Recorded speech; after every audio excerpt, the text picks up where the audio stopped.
Yeah, we haven't done the intros for quite a while, and I think it's we get more information and just skipping all the intro stuff. Yeah, but here we are. We have Sam on the podcast with us for all those listeners. And if you guys don't know, Sam is an absolutely amazing guy.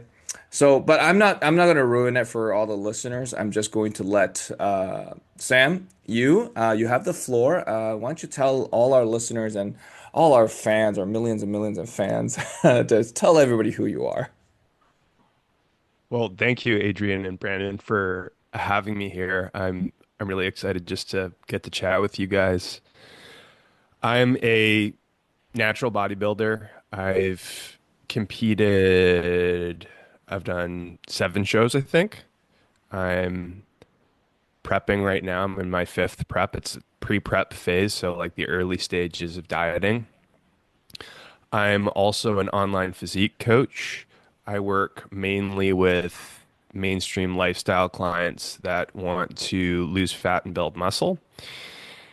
And that's me. So I'm an online physique coach and I'm really passionate about natural bodybuilding. That's awesome, man. I didn't realize you've done 7 shows, man. Yeah. How many seasons in total have you done so far? I have so this is my fifth prep, so I guess this is my fifth, it'll lead into my fifth season. My first 3 seasons they're just like single show seasons.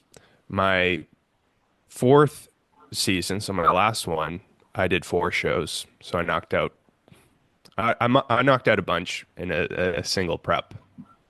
Yeah, that's awesome, man. Yeah, that was a long season for you. I remember following along with it, and it's just I was like, oh man, he's still going. It was a He's marathon. yeah.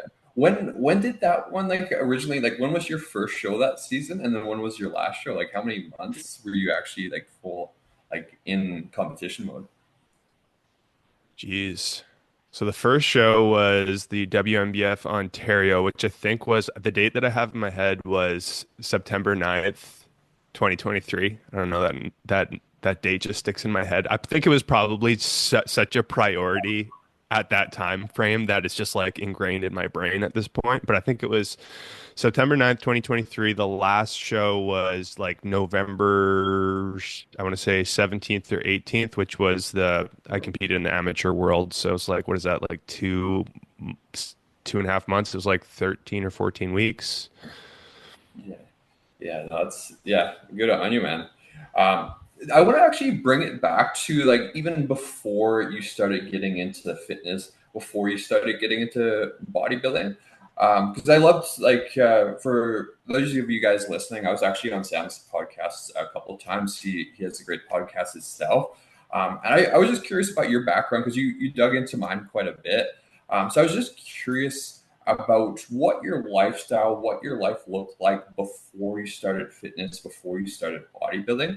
Like if I was a fly on the wall, like what would a typical day look like for you, man? It would have looked like preteen kid stuff, basically. So I started lifting when I was really, really young. I think I was 12 when I started being really consistent about it. I was really lucky when I grew up. My uncle, who lived very close to my family home, he had a decently equipped home gym, more than enough equipment for a 12-year-old kid to dig into. So I started lifting when I was really, really young, and I got my first gym membership a few years later when I was 15, I think. But yeah, I was pre-lifting era version of me, did kids stuff, hung out with friends, I guess. I was taking piano lessons. I liked video games growing up, like really liked video games. Went to school and I lifted weights, yeah, pretty early on. So I guess, yeah, it would have been just kid stuff more or less. Nice, man. Yeah, that's super cool. Like that you were getting into it when you mentioned around 12. So yeah, no, that's awesome. Like I wish I would have personally gotten into it at that age. I think I was yeah, like 16, 17 or something like that when I fully got into it. But that's very cool. Was it like barbells or dumbbells? What was like the equipment that you had access to? They had a dumbbell rack. I think in hindsight, it went to either 50 or 60 pounds.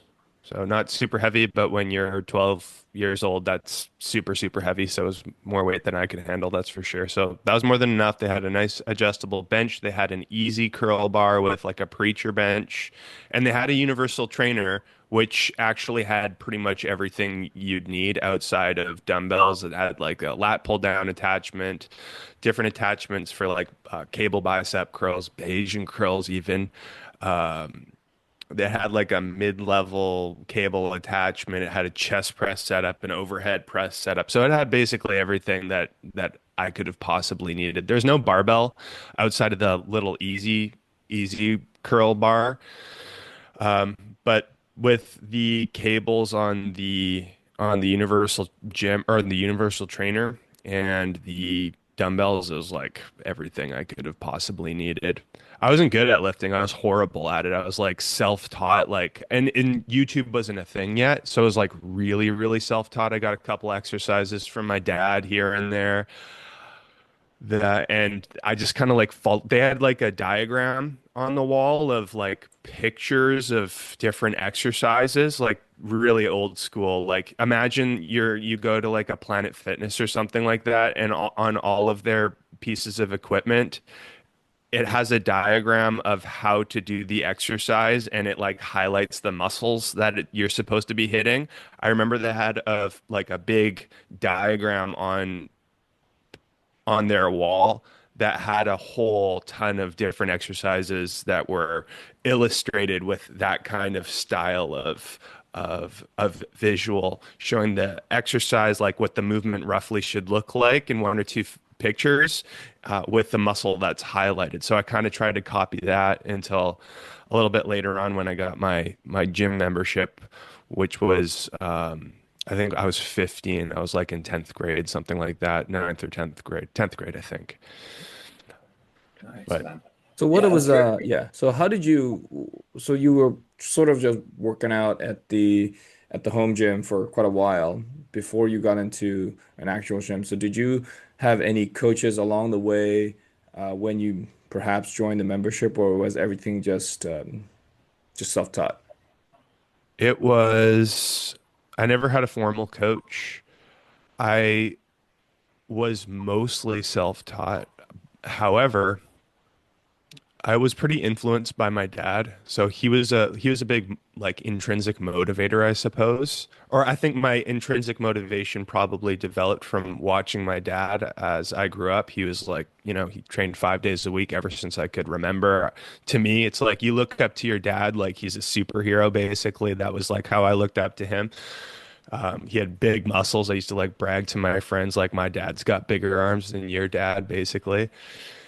So he was a big like motivational kind of an influence on me, and he didn't help me a ton with the practical element of lifting weights. We actually, when I got my gym membership, I trained at the same gym as him, but he kind of did his thing, and I went off and did my own thing. But there's another guy that trained at that gym, and I would get there really early. I'd probably arrive at like 6 a.m., which for a high school kid that didn't have to be there, it was pretty early. I was the only kid that was there, and the gym was like it's like a kind of hole in the wall, like gritty bodybuilder gym in the industrial park in the small town that I grew up in.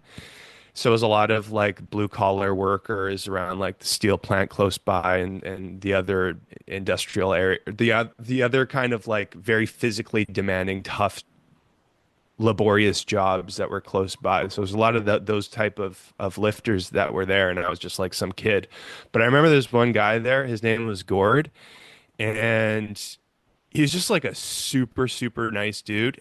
To me, he was the most jacked guy I'd ever seen, aside from my dad, of course. And he was super strong. I saw the way that he trained. He was squatting super heavy. In retrospect, I'm not sure if is as heavy as I would think it is now. But when you're like 15 years old and you're seeing a guy with at least two plates on the bar, you're like, wow. So I don't know how much he was actually lifting, looking back. But to me, he was like Hercules. Um, But the dude was super, super nice. He was really encouraging to me when I was there. Like, and I remember the way he used to speak to me too. Like he was very soft spoken. So he's super jacked, but he talked like kind of like this, like quiet and slow. And something about that, like he was just very approachable, I suppose. And he'd give me compliments, but he'd also slide in like little bits of tips and some feedback on how I could train better. He'd be like, "Yeah, you're doing that overhead press pretty well. I can tell you're training hard, but have you ever considered like moving a little bit more like this or doing this instead?" And I would pick up on what he'd share with me, and it really helped. And because he was so approachable and also someone that I looked up to, I actually took his advice to heart, and that really helped. He also gave me his what do you call it? The New Encyclopedia of Modern Bodybuilding, that old Schwarzenegger book. He gave me his copy. He was just because he's a nice guy. But yeah, he really had a positive impact on me, and I learned a little bit about how to train better. He wasn't a personal trainer, not a fitness coach. He wasn't like a world class expert, but he knew enough to help me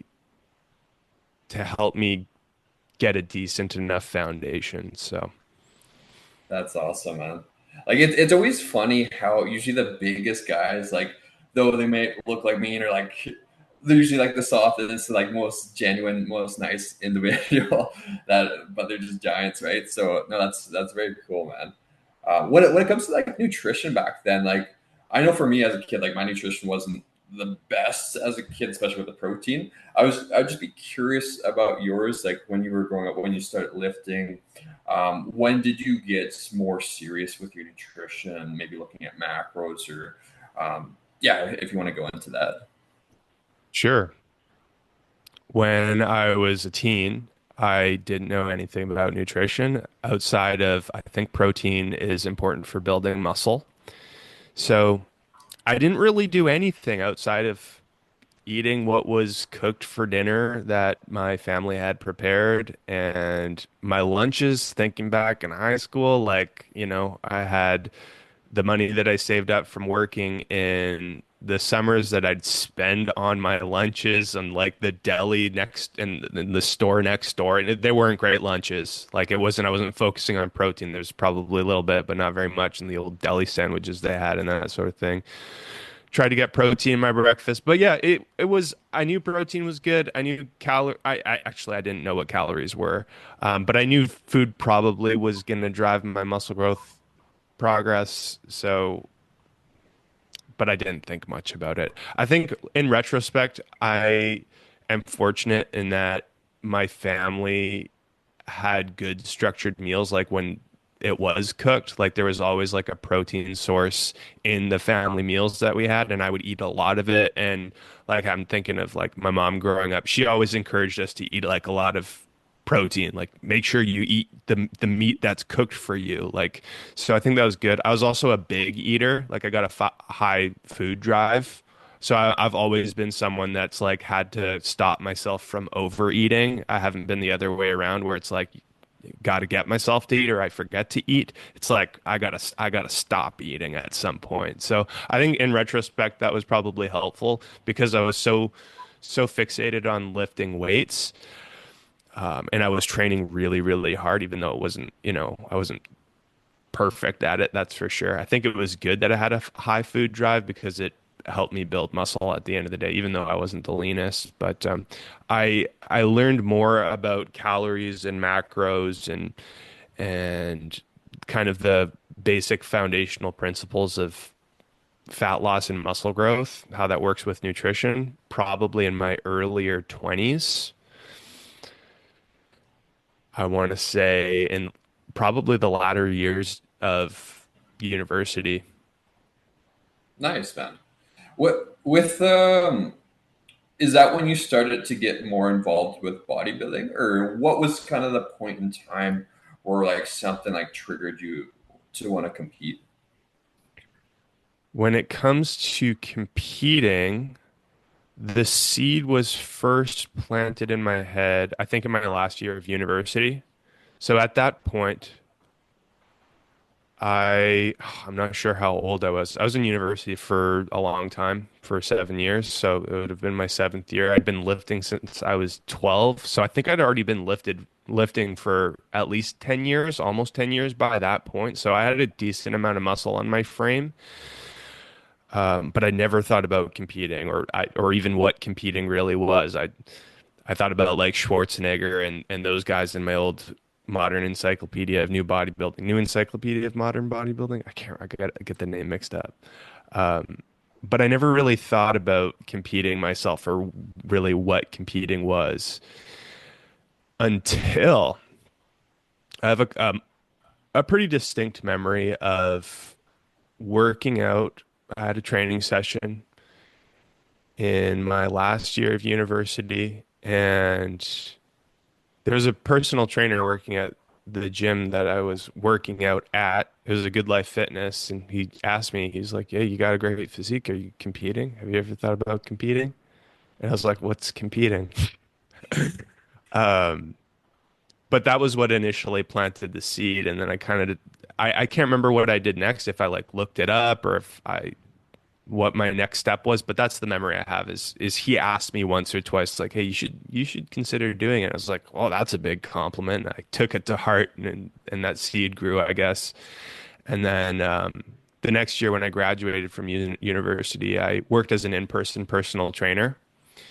And when I was doing that, that's when the desire really grew because I was around fit people all the time. The other personal trainers, there's some of them that were in amazing shape that I looked up to, and they were competing, and I was learning more from them. And I was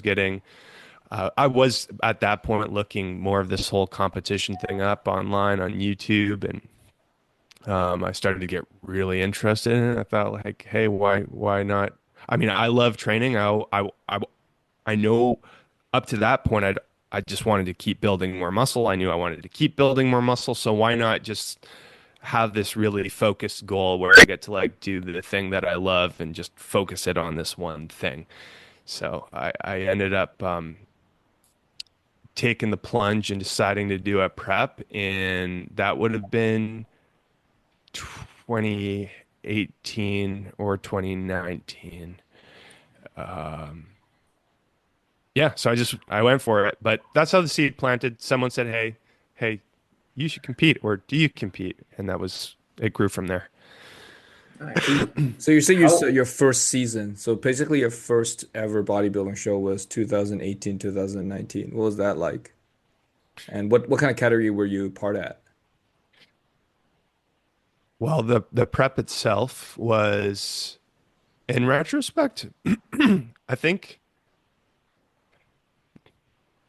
in the standards of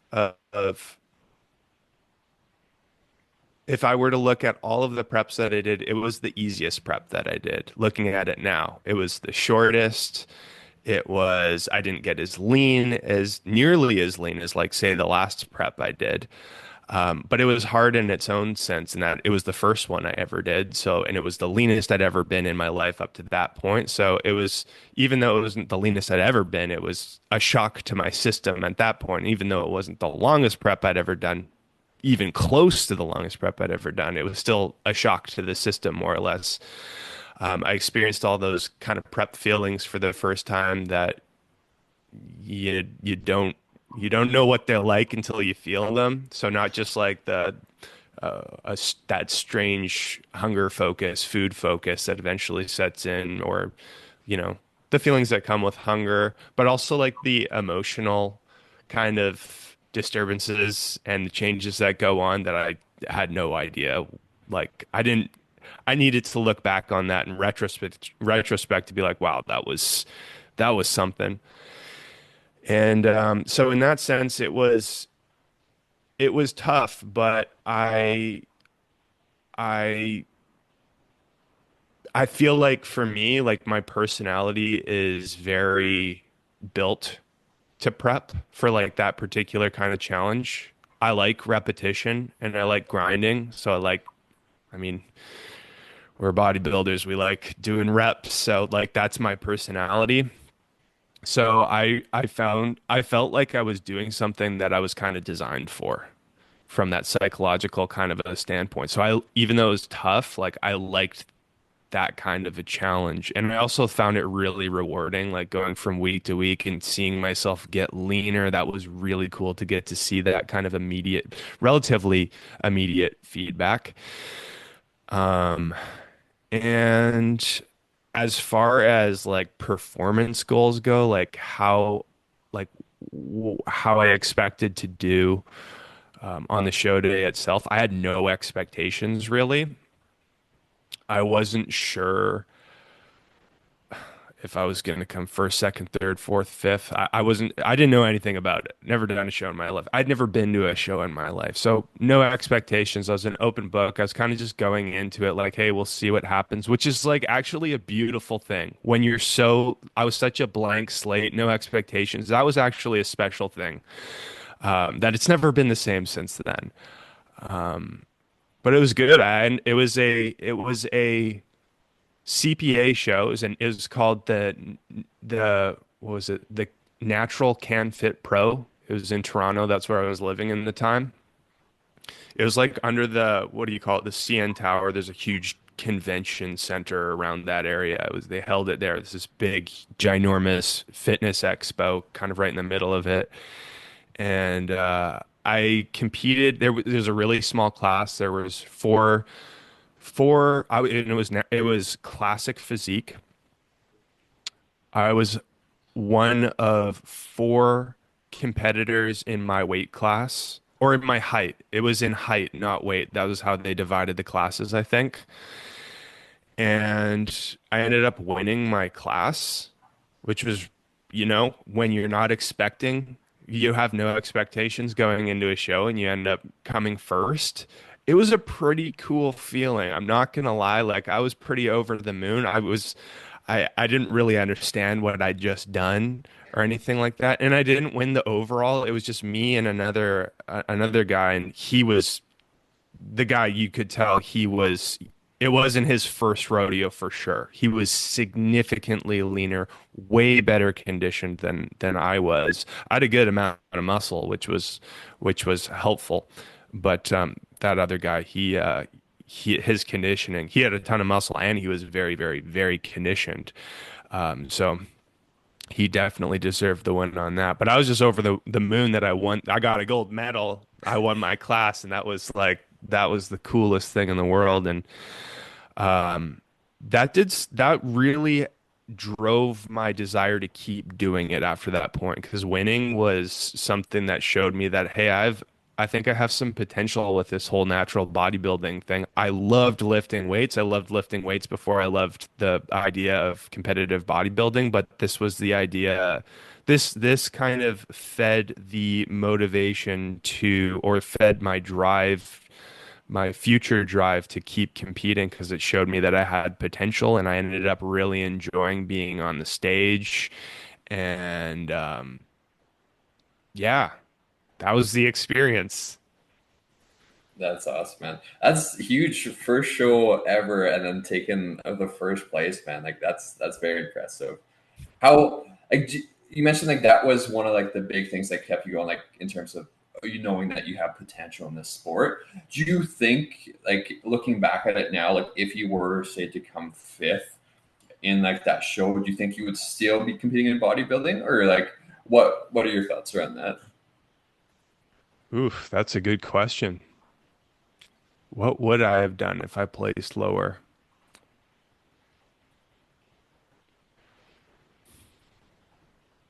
Honestly, I'm not sure. I think it could have gone either way. I think the answer that I'm leaning towards is something like, if I came like last, then a part of me would have wanted to do it again just to show myself that I could be better. I think that could have happened. But I'm not sure if I came last and I was super discouraged from it. I'm not sure what I would have done. I suspect I would have wanted to come back and try again. But man, I guess it's one of those things where the only way I'd know for sure is that I would have to be in that situation to know. I did have My third prep or my third show I did, I that was one of the hardest experiences that I had. It was a larger lineup. I think there was like 12 or 13. In my height, it was another CPA show. It was a natural Van City Showdown in Vancouver. It wasn't a WNBF show, it was a CPA show. And I did not do as well as I had hoped for. And that was up to that point, that was the hardest prep I had ever done for several reasons. And I didn't do as well as I'd hoped. I came like fourth or fifth. I was top five. I didn't get a first, second, or third medal. But I know it was top five because I came out on that first call out. So it wasn't that bad at a 12 or 13 competitors. It was actually quite good. But I was really disappointed in myself because I felt I peaked really poorly. I did some weird stuff with my diet the days leading up to it, and I really beat myself up over that. That was a really, really tough one. I needed a little bit of mental recharge from that, but the feeling that I got afterwards ultimately was I want to do this again so I can show myself that I can be better and do better, have a better end result. And it wasn't just about getting a first, second, or third medal. It was about looking better because I felt like the what I showed on stage was a very poor representation of what I had been working for. So I kind of want it to reverse that the next time I prepped. Yeah, makes sense, man. Yeah, the reason I asked that is just because I see it happen quite a bit with some people. They'll do one show and they don't place too well and they get discouraged and they never want to do it again. So like even for me, like when I did my first show, I was like, I don't know what I would have done if I wouldn't have placed as well as I did because that was that initial driver for me to keep going. But over time with bodybuilding, like you just learn to really love that process. So yeah, I was just curious to your thoughts on that. But now, like fast forwarding forward to like, because you're competing next year, and I'm just curious on like how much has your preps changed from the course of like your first competition prep to all the way to like what you're potentially going to be doing for this last one. They've changed a lot. So the first prep that I did, as far as like the logistics go, it was a very short prep. It was like 12 weeks, which was kind of, that's like the traditional bodybuilding length, 12 to 16 week long prep. I had a coach for that one. But it was like we just kind of started the prep at 12 weeks out because I was on his wait list and it was like, hey, I'm off the wait list and we're 12 weeks out. So that's when we're starting the prep. I knew nothing about it. So I was like, okay, 12 weeks. That sounds like a long time. Let's do it. Um, but yeah, so the duration was significantly less than it is now. So that's a big one. My mindset is way different. My approach to hunger and food is significantly different. So the first several seasons was, I'm fighting hunger. I'm fighting it. I'm finding all these different hacks and ways to try to mitigate my hunger levels. The first prep was kind of messy too. I was kind of unintentionally cheating on my diet in that and this was just out of ignorance. This wasn't out of like, oh, I'm doing something I shouldn't be doing. It was an ignorance thing where I was like eating extra vegetables that I was like, there's not really any calories in these vegetables. The amount of calories that I was eating from the extra vegetables that I was eating, there was a lot of calories that I was taking in, and it was leaving me bloated and extra uncomfortable from the extra vegetables I was using to cheat with. Um, but I was fighting those kind of emotions and those feelings significantly more for like that first prep, for example, than let's say this prep or my last prep. I feel like I have a lot more control and mastery over embracing the feeling of hunger rather than fighting it and not trying to eat too much volume or too high of a volume of food. The third prep that I did was probably the peak of how that could go wrong for me. Was I was fighting hunger so much for the third prep that I did that it left me just it made the process so much more difficult. Bloated all the time, and the hunger was still there. So it's like this weird feeling where I was like super lean. I was eating a ton. I was bloated, but I still wanted to keep eating. I was really uncomfortable. I was still thinking about it all the time. I was thinking about all these weird flavors. So yeah, I think embracing the hunger instead of fighting it now is something that's been a big change for me. Also having more control over my the mental things that I'm feeling, the emotional things that I'm feeling, have way better control over that now. I think that's just come with experience, having done it multiple times at this point. And what else? As far as like training goes, that's something that's changed pretty significantly. My first three preps, I was training 7 days a week. I love training. So honestly, I could still train 7 days a week. I love being in the gym. It's my favorite thing. But those first three preps, training 7 days a week, it was the same kind of split that I'm doing now, a full body training split, but the frequency was higher. More overall weekly sets, more overall weekly training sessions. Still training as hard as I possibly could, but just high, very high frequency and overall pretty high set volume over the course of the week. And now I'm training at this point in this prep, I'm training 4 days a week, which actually takes a little bit of self-control for me not to train 5 or 6 days. But it's come with only good, training a little bit less, and I've learned how to train pretty efficiently. So I think that's come with experience, is the skill of lifting more efficiently, training really hard with the fewer sets and the fewer training sessions that I am doing during the week. I think it's leaving my body feeling less beat up overall. It is just helping me from a psychological standpoint. Started doing that in my last prep actually in 2023. But yeah, those are the first differences that come to mind initially, anyways. Makes sense. What did you notice any change in appetite from training 7 days a week to going to four? Like, did you notice like that coming down from not having as much fatigue, or did you notice it being about the same? What did that look like for you?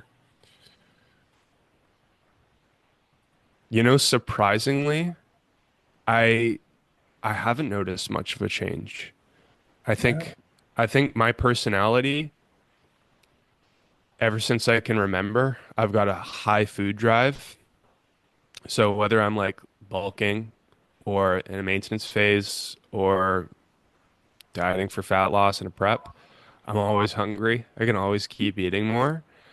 And that goes for training versus rest days overall. And actually, what's funny now that I'm thinking about it, I often find that on the days where I don't train, I'm almost more hungry than the days that I do train. I think it's kind of nice in that the way that I structure my days is that when I do train, I plant my training session right in the middle of the day after I've had like in between meals. And from my understanding, like if you're training really hard, you aren't likely to be thinking about food as much if you're training really hard. Training's a stressor. Cortisol is released as a byproduct of that. One of the effects that cortisol has when it's secreted is it suppresses appetite when it's secreted in spikes acutely. So it actually keeps me not thinking about food when I do have my training sessions on those days, but then the days that I don't have my training sessions, I've got a big empty space of time. And also that empty space is filled not with the training session where I wouldn't be thinking about food. So I think that might play a role in why I might actually feel a little bit more hungry on the days where I don't train, which might be counterintuitive to what you might think. Yeah. That makes sense, man. Because I know like even when I train, like I sometimes just almost feel nauseous just from like training so hard. So like when you're feeling like slightly nauseous, like you're not gonna feel like eating food. So totally makes sense, man. When it comes to like the post show period, like since you have such a high food drive naturally, do you find that post-show period like even more extreme for yourself? Like, have you had a quite a difficult time with that recovery phase post-show, or have you found ways to reduce the amount of weight gain post-show? Um, I have gained a. That's a good question. I've binged pretty hard after every show or every competition season I've done. After I think the best job I did at delaying the rapid weight gain was after my first competition. In retrospect, I think that was because I didn't get as lean, so I wasn't hurting as much, whether I realized it or not, from just I mean, I was dieted for 12 weeks, but I was like 12 or 13 pounds heavier than I was in my last season. So I was just, I had more fat on my body. Like I wasn't hurting as much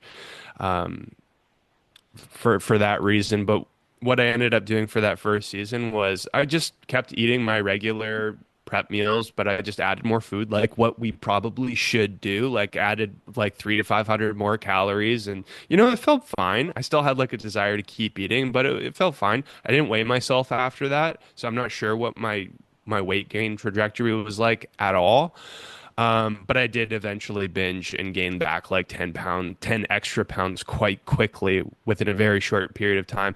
And that was the memory I have was I went on a trip to Vegas. It was my first time in Vegas. It was just my dad and I. We flew down there, met up for a couple days, and we went to an all-you-can-eat restaurant. And oh man, that was probably the most I ever ate in my life. And I didn't know I had never experienced that kind of excess eating in a single session, I think, in a single meal. But I remember that was our lunch. I ate to the point of like food baby is an understatement. I was so bloated that it was just ridiculous. And we had to keep walking for the rest of the day. Like we had stuff planned to do for the rest of the day. And I remember being in so much pain, like walking around with my dad, but I was also trying to hide it. Like I didn't want to let my dad know that I was like, he didn't know I felt like I was dying. He's like, oh, my son, he eats a lot. It's like not a big deal. But like, I was dying. So that was tough. But yeah, for all of the other shows, like I gained weight back pretty rapidly for each of them. The next day, the following day, I'd really, really get after the food.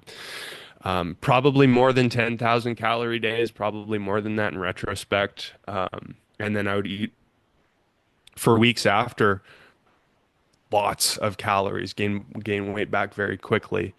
From a psychological standpoint, my personality, I don't struggle a lot with like losing the lines, losing the definition, losing the tone. I guess a little bit it's like, oh, it kind of sucks. It's not there anymore. But usually I get to the end of the season, the diet that I'm like, I just don't really, I'm cool with gaining back body fat. I don't care. I'll like put on my like a long sleeve shirt, sweater, sweatpants, and like I'm cool with just like being comfortable again, as far as like being able to eat a little bit more. And then focus more on training. Like I can focus my energy and my next set of goals on like just having good training sessions and getting stronger again. So from a psychological standpoint, that's been okay. And yeah, it's not like optimal the way that I've done it. That's for sure. Or at least I think it's not optimal, like gaining weight back so quickly after each season. After each season. But I think overall it's been okay. It's just I ended up getting to a healthy body fat percentage. I just get there maybe faster than most people do, and then my training sessions end up going better, maybe faster than if I were to like slowly reverse up. So yeah, there's definitely room for critique as to like the rate in which I gained weight, but at the end of the day, I ended up getting to a healthy body fat percentage, and my training gets better faster. So maybe it's okay. Yeah, I do think for like from just coaching clients' experience too. Like, yeah, there's certain individuals where it's almost better just to be a bit more aggressive with the weight gain post show. I find for a lot of people, it's just the mental aspect of like seeing that happen can sometimes be harsh. Like it's awesome to hear that. Like it wasn't much of a battle for you mentally to do that. How long did it take to like start to get to the point of feeling normal with your appetite after? Or do you find you still, even if it's 6 months later, like you still have appetite where you still want to eat more than what you're consuming, or does that calm down completely, like, to a point where you're eating at a level where you're like, okay, like I'm very comfortable with the amount of food I'm eating? For the first couple preps I did, because I didn't get as lean, I think I didn't like I recovered in that element in that aspect more quickly. So it didn't take as long. Once I gained back that had that initial weight gain spike happen, it didn't take as long for me to feel like my appetite levels were kind of back to normal and my energy levels were kind of back to normal. And this is thinking back years now, so I can't remember for sure, but in hindsight, that's what I think happened.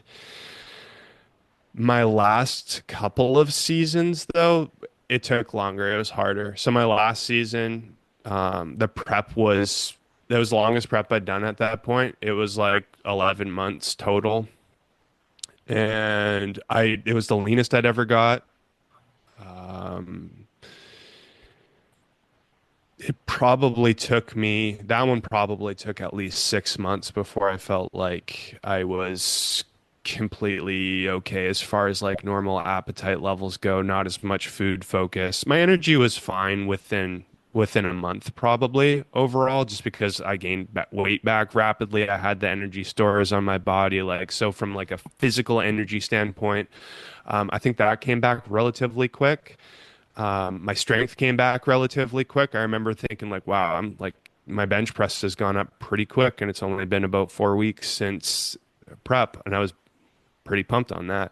But psychologically and appetite wise, it took a long time. That one was probably I remember thinking 6 months after that show, like, wow, I still don't feel like 100% normal. Gotcha. Do you think that was just due to the length of the prep itself and like being like getting to the level leanness that you got to and being trying to hold it for that longer? Because like when you for that last prep that you did, like were you continuing to diet down throughout the whole thing, or were you like getting to a point where you're starting to feed back up, or like holding? What was that kind of looking like for you? The I started to eat back up only 3 weeks from the end. So it was between my second last and my last show. We started to eat up a little bit, and it wasn't a lot. It was like we added an extra like 25 carbs or something like it was maybe it was more than that. It was like 200 calories worth of carbohydrates, something like that. So it was like a relatively small in reverse, I suppose, going from that second last to last show. So the vast majority of the prep was fat loss. I didn't do a maintenance phase or anything like that.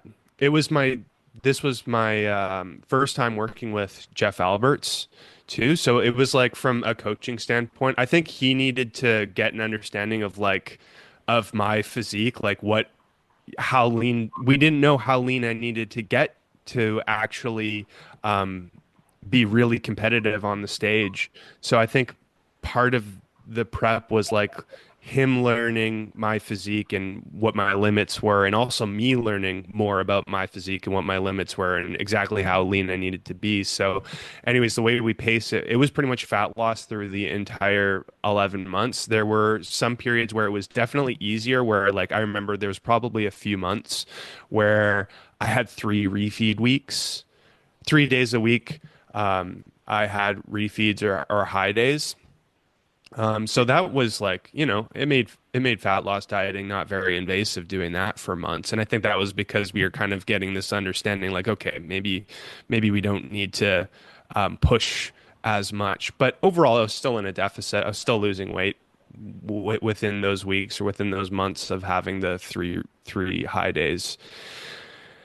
But yeah, to answer your question, I think that yes, one of the main reasons that I felt like my appetite was impacted or it didn't go back to my baseline normal levels after the final show ended was because the prep was so long. I think that was definitely a part of it.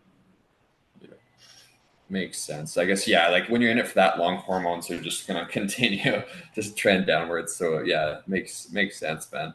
With how like your last prep went and everything like that, what are you guys planning for your season next year? Like, are there some main points that you guys are switching up or doing something different? If you could go into that, that'd be great, man. Sure. Well, it's going to be another long prep. I like the long preps. Like Jeff sold me on that on the last one. Like it was long and it was tough, but it was nice because I didn't have to be as assertive and like those periods where like you're adding in extra cardio or you're dieting like super super hard where it really feels invasive. I even though the prep like the last prep I did it was longer, it was overall it was just because it was less invasive, it felt a little bit it left me feeling more fresh. Um, and also I got the leanest I'd ever been up to that point. So I had the best stage look. So I think it just works better overall. So I'm totally convinced of that. So it's another long prep. It's actually a little bit longer this time around. So I think it's about 11 months from start from the start of the first part of the prep until the first show. And then I'll compete for somewhere between 1 to 2 months. I'll do like 3 or 4 shows within a slightly smaller window of time than the last time around, I think. So the prep itself is going to be a little bit longer than, say, the last one. Not a ton longer, but a little bit longer. We are also we because Jeff knows my physique a little bit better, he knows my personality better, and because we've been working together for longer, were very strategic, or we were more strategic about like planning my weight for the start of the prep. And like he helped me through my whole improvement season and made sure like I didn't get too heavy because that's my tendency. I have a high food drive. Like if I'm left to my own devices, I'd be heavier than I should be. So we made sure that I was a certain weight when I got started. And I actually started my like pre-prep diet 10 weeks ago, so I'm dieting right now. Um, but yeah, so the prep's a little bit longer because we have a little bit more time. We're gonna plug a maintenance block in the middle of it between my pre-prep diet and the prep diet afterwards. So the maintenance block, I think it's tentatively gonna be like somewhere between 4 to 8 weeks long. Um, So that'll be new. I didn't do a maintenance block in my last one, which I'm already kind of looking forward to the maintenance block. I've been dieting for 10 weeks. It doesn't feel super invasive or anything, but like how it feels dieting for a while and like from a psychological standpoint, it's like, I could eat a little bit more and like my body feels okay. I feel pretty good. I'm feeling good about like looking tighter from week to week, but I could eat a little bit more. So I'm kind of already looking forward to a maintenance block a little bit. So I'm excited about that. I think that'll help me recharge my batteries and both physically and psychologically before starting the latter part of the prep diet. And then yeah, I'll do the prep diet. That'll be I can't remember how long, like 4 to 6 months in there.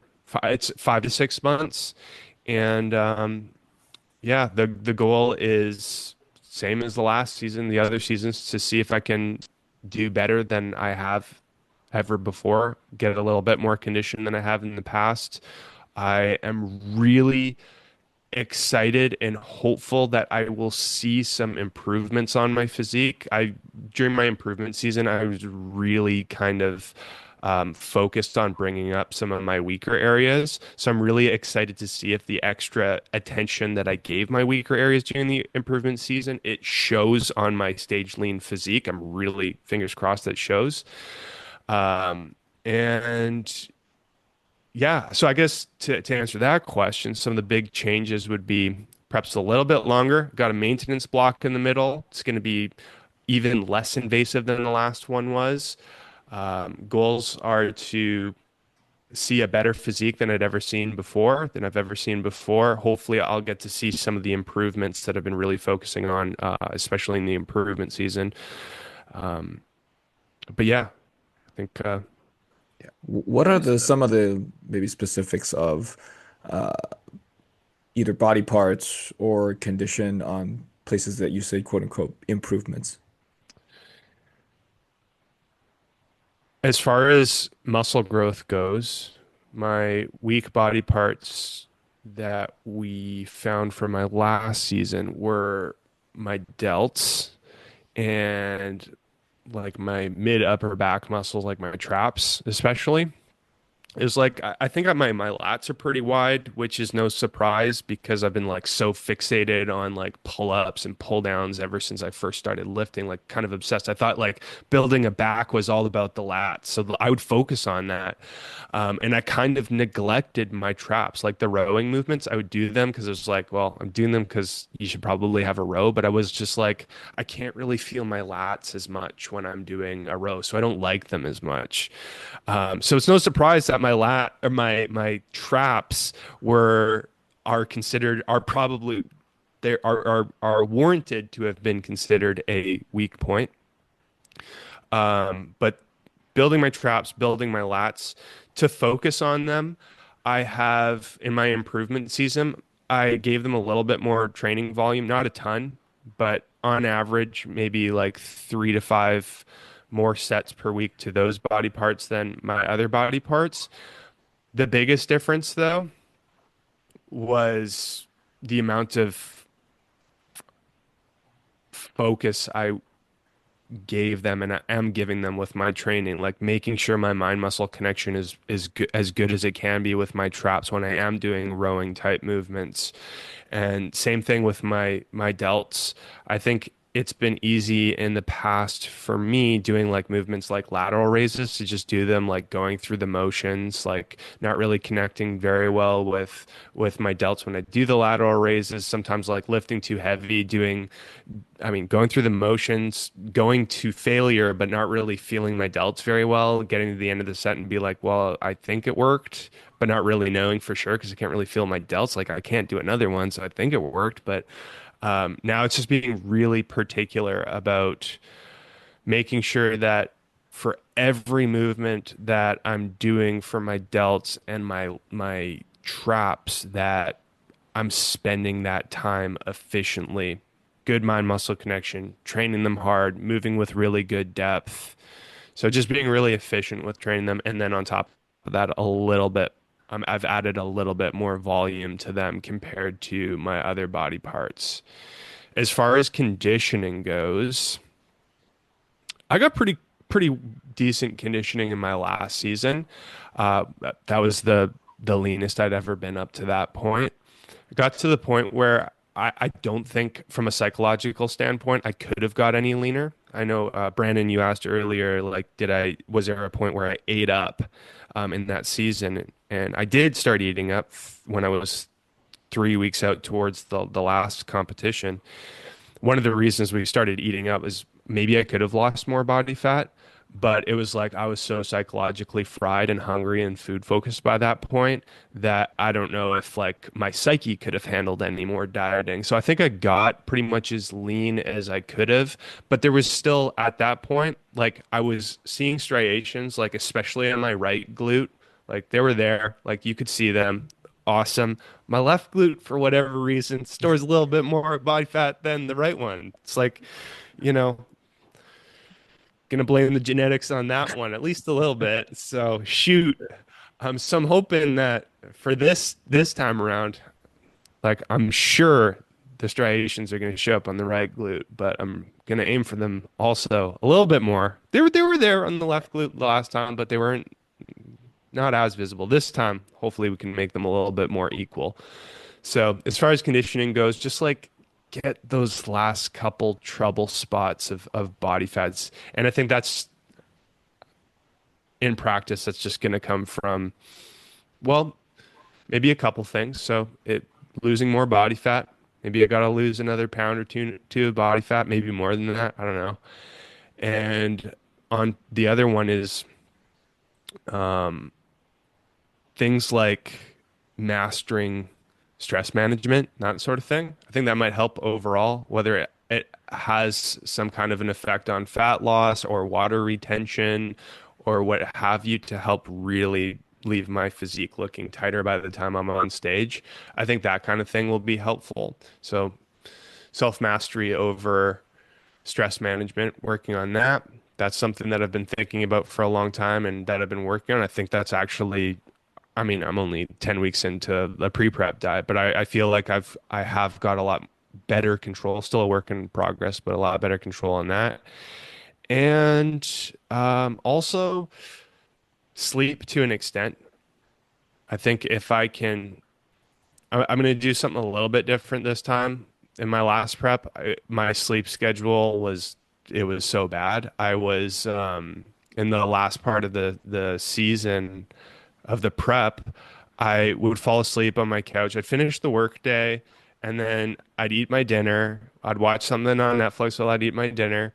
And then I'd fall asleep on my couch at like 7:15, 7:30, just pass out. Then I'd wake up at like 10 p.m., be like, drag myself to bed. My legs feel like they weigh 1,000,000 pounds. And then I'd fall asleep. So I had no trouble falling asleep, but then I'd wake up at 2 in the morning, 2:30 in the morning. So like my day would start at 2 in the morning, 2:30 in the morning. That was really tough psychologically. So I think what I'm going to do is I could use a little bit more sleep than that. So maybe make it a goal to see if I can sneak in an extra 30 to 60 minutes. But you know, when you're super, super lean, it's like the body gets you up. It's tough to get back to sleep after that point. But what I think I'm going to do is I'm going to force myself to not fall asleep at 7 or 7:30. I'm going to try to force myself to have like a real bedtime, not an infant bedtime. I Um, yeah. Go ahead. Sorry. Yeah, I just have a side question that I wanted to ask. Just dialing back, remembering you saying that you competed in classic physique in both of the CPA shows previously, and just stalk through your last season, 2023, you did a bodybuilding. Now, there was probably a choice in between bodybuilding and a classic physique. Now introducing classic physique into the WNBF now, I think last year or this year. I don't remember. I was this year, It right? was this year, Yeah. yeah. Yeah, I'm gonna get in trouble for this. But yeah, so this year we are introducing classic physique into WNBF. Would it interest you to take part in the classic physique division, or would you want to stick with bodybuilding? I'm leaning towards just sticking with bodybuilding, I think. I don't know. I don't.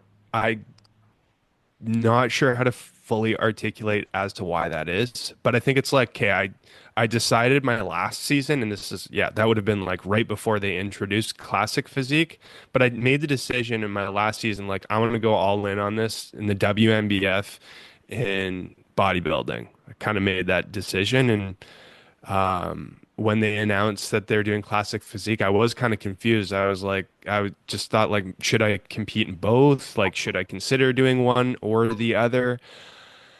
And at this point, I'm leaning towards just doing bodybuilding, seeing how far I can take that. But I haven't completely decided. I might do both. Gotcha.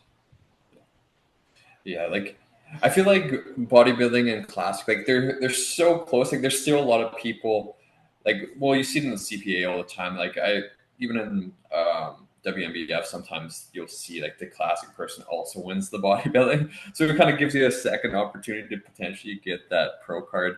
But yeah, like that's another thing I wanted to chat about too. Is I know we were chatting on your podcast a little bit there about the pro card. Like, is that one of the big kind of goals of this season? Is to try to achieve that? Yeah, material goals definitely. Like definitely doing it to win and to get a pro card for sure. Um, it's not everything, but I'd be lying if I said it was definitely not at the top of my radar. And then what's every show that you're doing this year? Are you do you have them all picked out so far, or is there like a couple that you're not sure about?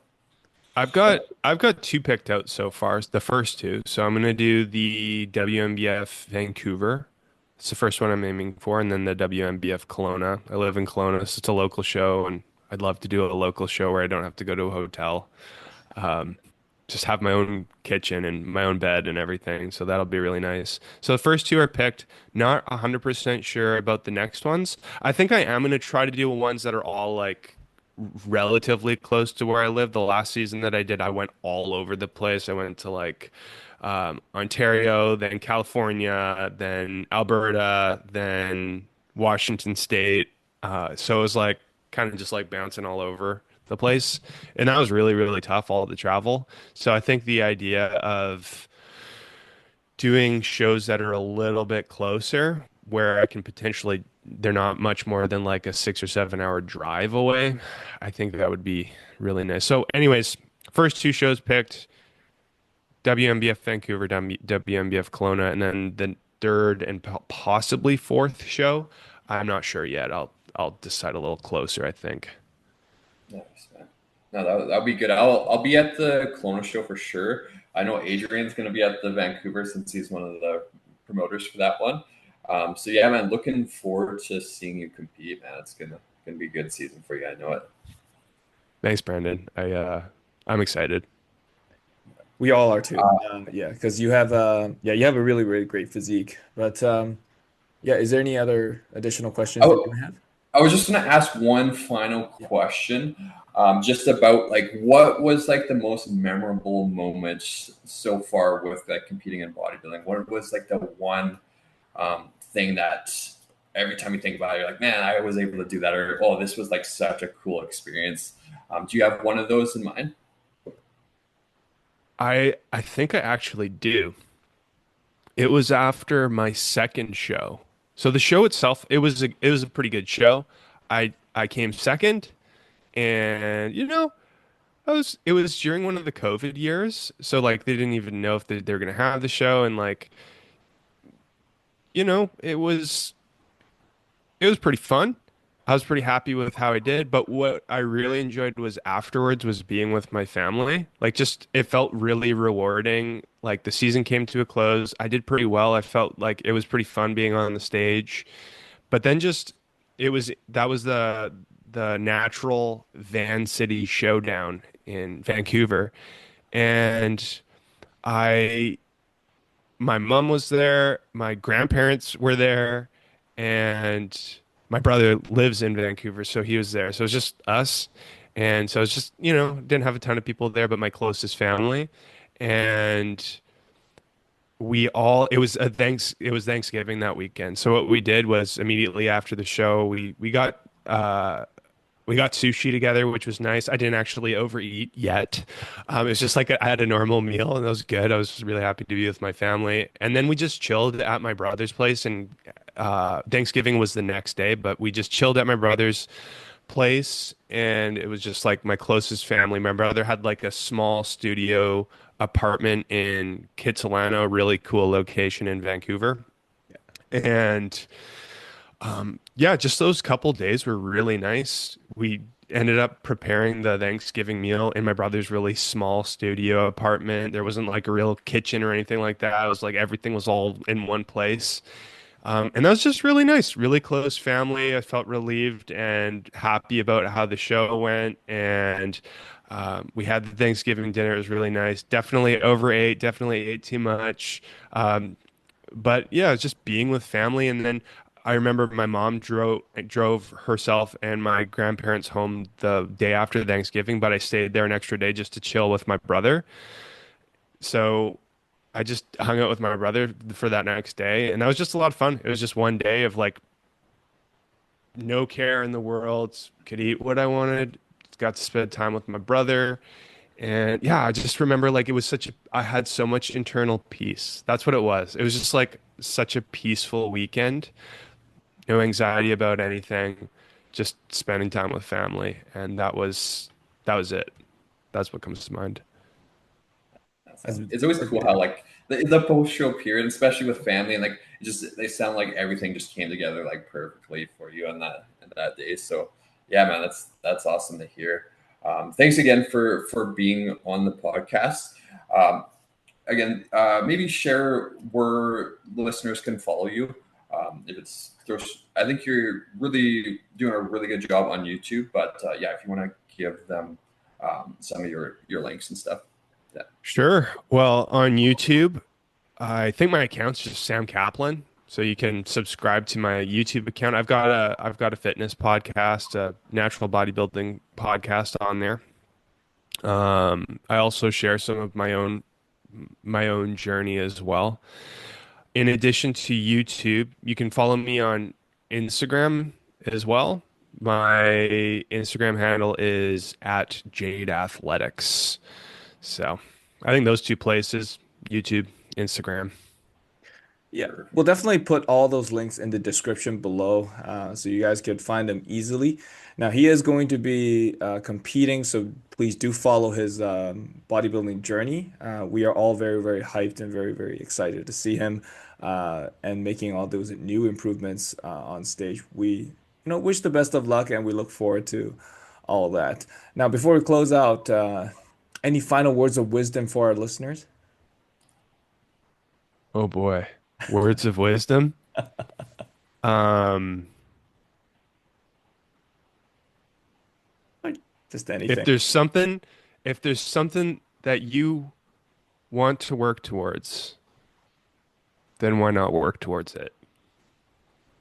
Love That's it. it. Love it. Love it. Very good, Okay. Ben. Then yeah, we'll close out this stories. So thanks guys for listening again. We'll see you guys next time.